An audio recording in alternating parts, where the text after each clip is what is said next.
perezida wa Leta Zunze Ubumwe za Amerika Donald Trump ari mu nzira yerekeza i Beijing mu ruzinduko rw'iminsi 2.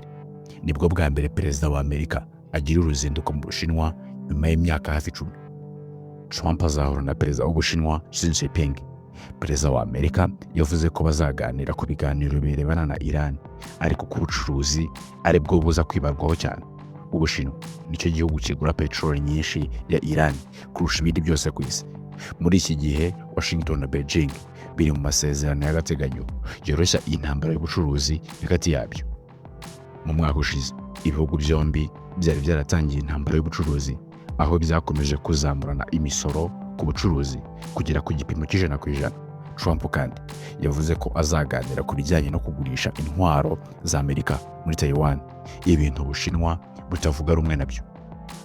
Umunyamakuru wa Al Jazeera Mike Hana afite byinshi ku byo perezida yavuze. Perezida Trump yabajijwe ibibazo byinshi bijyanye na Iran, kandi yakomeje gushimangira umwanya amaze iminsi afata.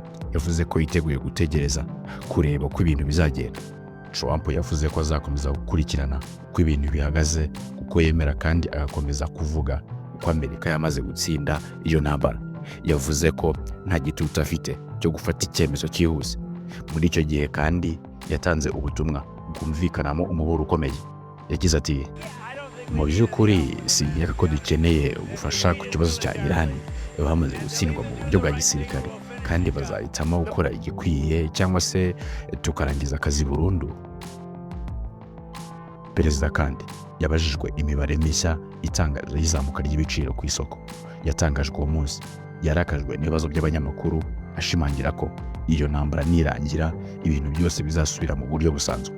Yavuze ko ndetse bizabirenze ibyo, kuko izamuka ry'ibiciro rizagabanuka rigere kuri 1.5% mu mezi make nyuma y'irangira ry'iyo ntambara. Trump yagize ati, byagiye bikora neza cyane. Nimusubiza amaso inyuma mbere gato y'iyi ntambara, mu mezi 3 ashize izamuka ry'ibiciro ryari kuri 1.7%, ariko twari dufite amahitamo kwemera ko aba bantu b'abahezanguni bagira intwaro za kirimbuzi. Niba ushaka ko bagira intwaro za kirimbuzi, ubu uri umuntu utazi icyo akora, kandi nawe nuko kuri.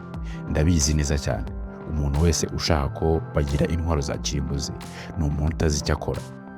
Ibyo ni amagambo azaguma mu mateka muri iki gihe.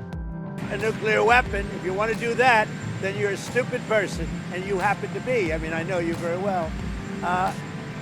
Anybody that wants them to have a nuclear weapon is a stupid person.